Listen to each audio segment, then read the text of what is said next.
Bon, on va peut-être pouvoir avoir du gasoil parce qu'on s'engage sur les pistes encore une fois.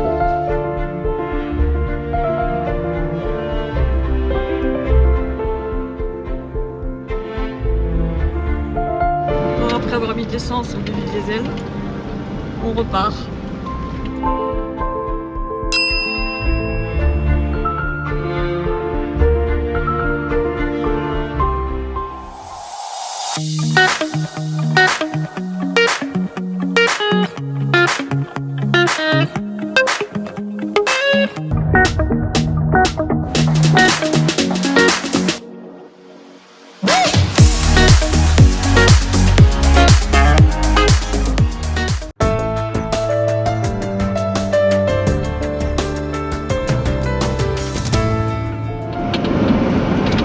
On a pris une petite route secondaire. Il n'y a pas beaucoup de monde qui passe. C'est très étroit. Il faut même faire attention parce que sinon on est vite dans le Rio. On se cherche un coin pour se poser à de en bas. Je sais pas si vous pouvez accéder.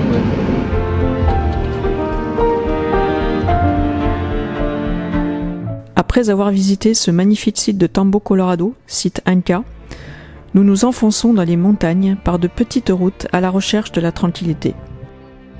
Vivre sur la route, c'est partir à la découverte de personnes et de paysages incroyables.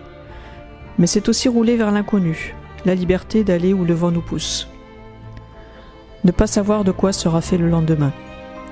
Cela demande une adaptabilité permanente pour le quotidien. Se nourrir, trouver de l'eau, du carburant dans une langue qui n'est pas la nôtre et dans un pays avec des coutumes différentes des nôtres. Se poser pour la nuit et se demander si c'est dangereux ou pas. À vrai dire, nous n'y pensons pas. Est-ce de l'inconscience ? Nous ne nous sommes jamais sentis en insécurité depuis notre départ en décembre 2020. Nous nous fions beaucoup à notre instinct et à notre petite voix qui nous dit de ne pas rester là et d'aller voir plus loin.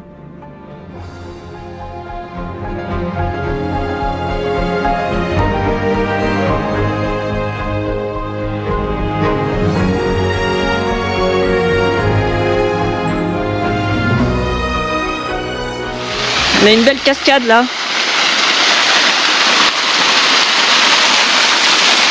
Ça coule bien.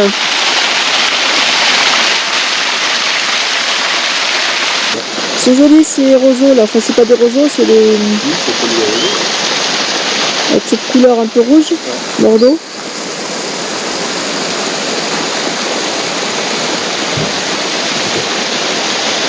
Bon, voilà. J'ai coupé là. T'as coupé pour rien, ça servira pour une autre fois. Ouais. On a fait la maintenance des toilettes. Oui. Les toilettes, on a profité. Je me suis bien mouillée. Parce que je suis allée sous la cascade pour remplir l'eau. Ouais. Bon, on est à 3000 mètres là pratiquement. Oui. Oui.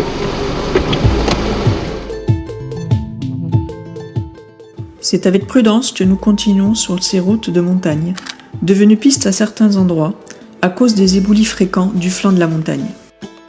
En effet, nous sommes en période de pluie, et l'eau qui ruisselle déstabilise les terrains.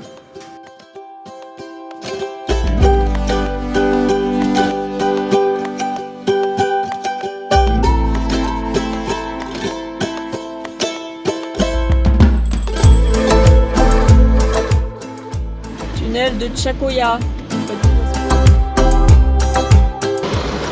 Très jolie vallée. Avec le Rio qui coule en bas. Ça arrive de là-haut. On voit que ça coule là-haut. Et là tout est vert. On a une autre cascade ici.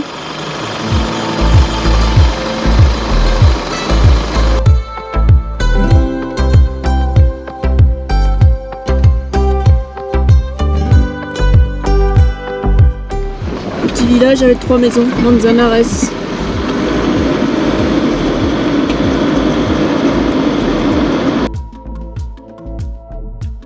Nous arrivons à la lagune de Choclococha, située à 4521 mètres d'altitude. Elle est située dans la région de Huancavelica.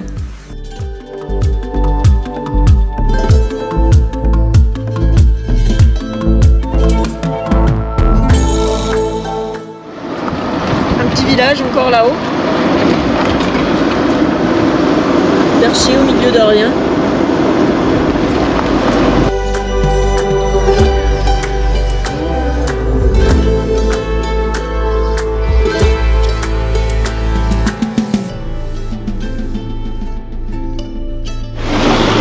Avec un joli terrain de basket.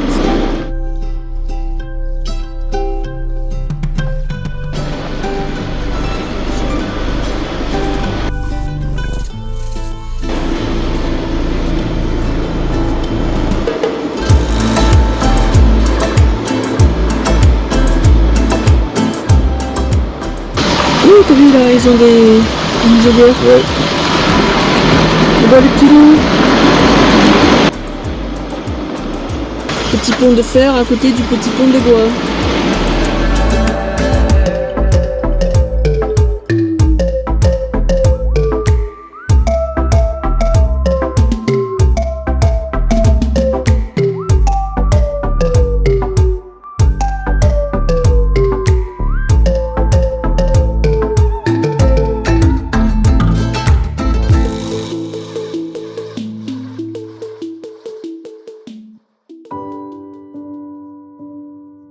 Comme à chaque fois que nous dévions de la côte pour découvrir ces paysages de montagne, le ciel s'assombrit dans l'après-midi.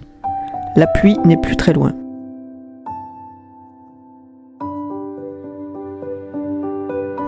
Très vite, les pistes se gorgent d'eau et la progression n'est plus aussi aisée.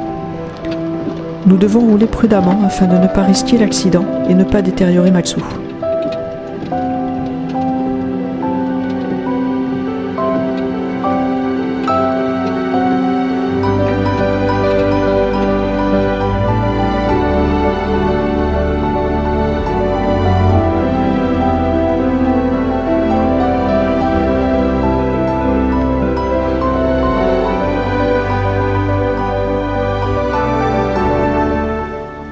Nous finissons de nuit, ce n'est pas ce que nous préférons. Mais nous sommes sur des hauts plateaux entre 3500 et 4000 mètres et Domi ne peut pas dormir à cette altitude.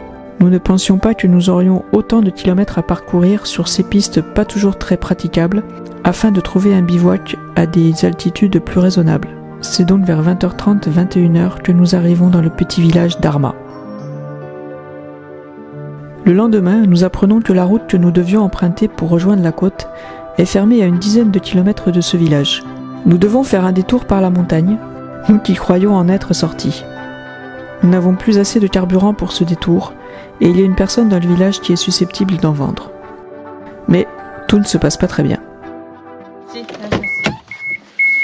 Bon, ce matin, on cherche du gasoil, parce qu'on n'a plus de gasoil. On s'est fait avoir hier par les conditions de piste. On a plus, on en a encore. On en a encore un petit peu. Sauf que là, la route est... Et là, la route est coupée pour redescendre sur la côte. On est obligé de faire un contour par la zone des 4000. On est obligé de rouler là-bas en haut. Là. C'est ce que nous a dit la police. Donc on cherche désespérément du gasoil. On en a peut-être trouvé ici. Gasoil. Vendée Lado, non c'est pas ça. Vendée Gasolina et Petroleo. Donc on lui a demandé 5 gallons, c'est ça? Ouais. 5 gallons, au début on nous disait 1-2 gallons, ça fait pas grand chose. Donc on lui a dit 5. Ah, 2 gallons, ça fait 7-8 litres.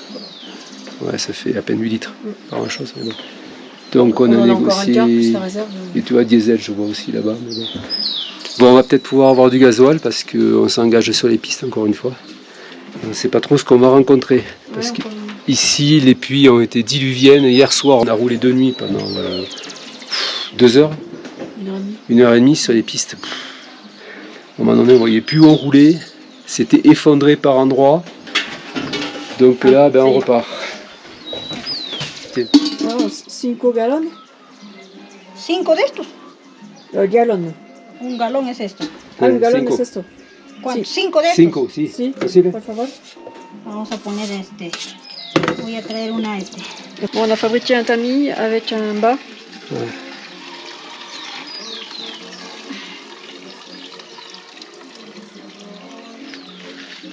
Listo. C'est ça, cette petite couleur, le diesel? Oui. Ouais. Non, c'est pas fort que ça. Si, c'est bon, non?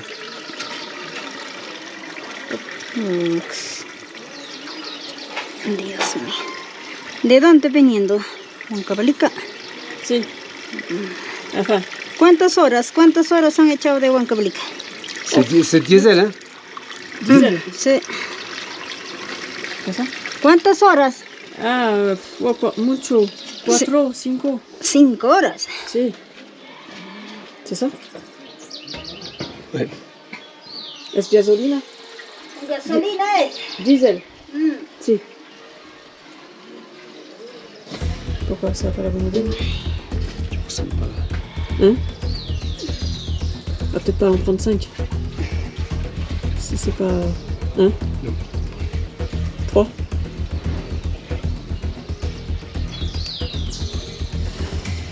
On a eu de l'essence au lieu du diesel. Donc maintenant... Ouais, voilà, ¿Le maintenant... voy a echar? ¿O no?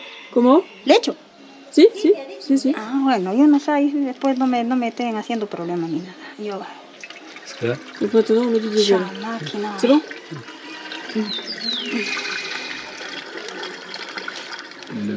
l'essence va aller au fond. Elle est plus lourde.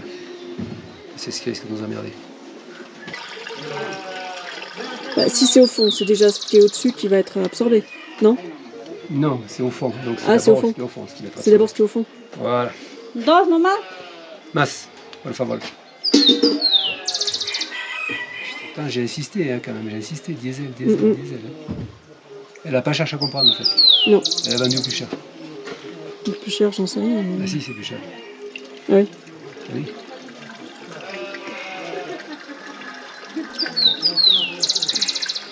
Les emmerdes, on peut les avoir sur la piste. Hein. Bon, après avoir mis de l'essence au lieu du diesel, on repart en croisant les doigts pour qu'on n'ait pas d'ennui sur la piste. Parce que là, il n'y a pas trop de monde qui passe. Donc on espère que tout va bien aller. Donc la route qu'on devait prendre depuis Villa Arma est bloquée plus loin. Donc on est obligé de prendre une petite piste. Et puis qui va rejoindre après plus loin la grande route. Donc on remonte à 4000. Donc on remonte à 4000. On va faire un court passage. Mais on remonte quand même. Par contre la vue est belle. Ouais. Et cette piste-là est meilleure que celle d'hier.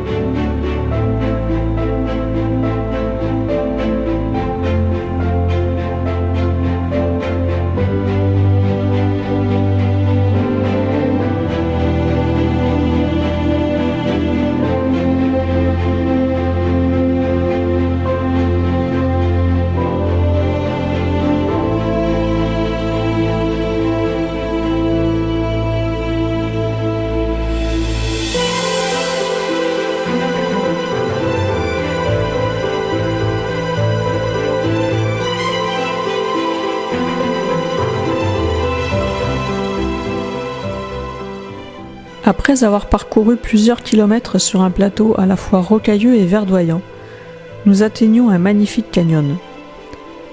De petits villages qui nous semblent inaccessibles, comme suspendus, sont nichés sur les flancs de la montagne.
voit qu'on se rapproche de Lima, c'est beaucoup plus urbanisé. Des énormes panneaux publicitaires, de la circulation, des restos partout, des petits commerces, enfin du monde. On est à 70 km de Lima, à peu près. Du bahut. Ouais. Et des camions, il y en a, oui. Et beaucoup d'helados artisanales. Ouais, il y a que ça. Ça fait des kilomètres qu'on en voit. On n'a pas goûté, on ne sait pas si elles sont artisanales ou pas.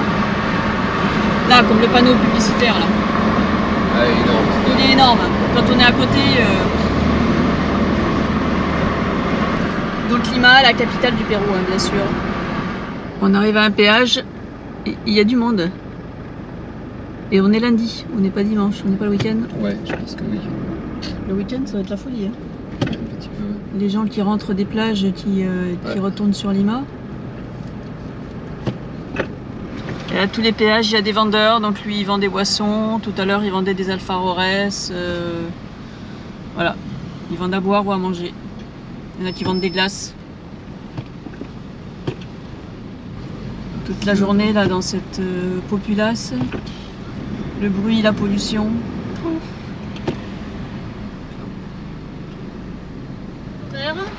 Il y a marqué Prohibido commerciaux ambulatoriaux.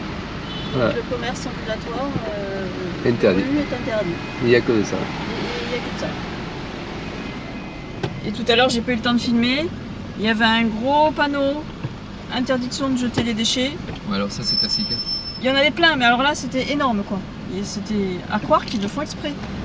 Bon, on voit qu'on arrive à la capitale, le péage c'est plus cher, c'est 7,50 là. Pesos. Ça se fait. Si, pesos. Sol. Soles. Ce qui fait 7,80 €. Non, 2 €. Non, 1,80 €. 1,80 €. Je vais y arriver. Ouais. C'est sûr que par rapport à la France, c'est pas cher. Les réserves de pétrole.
Ciao.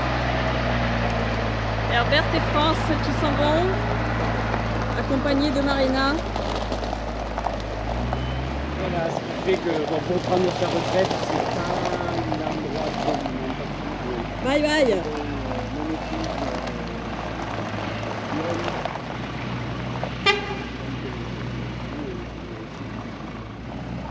Ciao ciao, bye bye.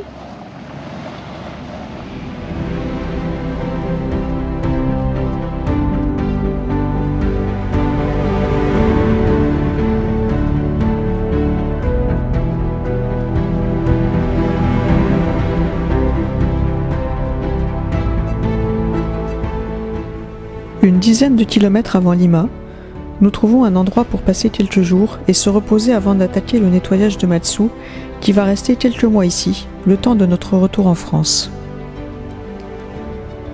Les oiseaux nous offrent un balai aérien exceptionnel tout au long de la journée. Il n'en est que plus merveilleux au moment du coucher du soleil.